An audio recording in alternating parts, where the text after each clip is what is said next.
Ето това е остров Сицилия. С цветовете, с растенията, с Йонийско море и това нещо, което Ани нарече цунами, което беше доста по-далече, обаче все по-близо се предвижва тази плитчина.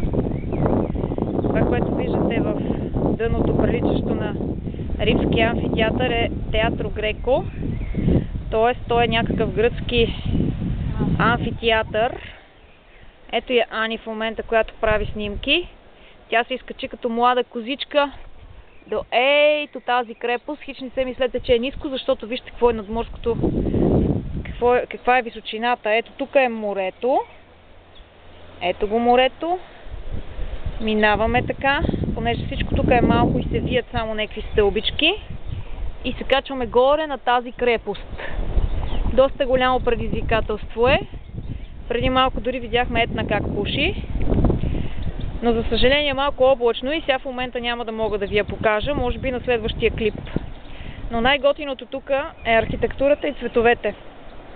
Цветовете са уникални. Не знам дали ще могат да се видят тук.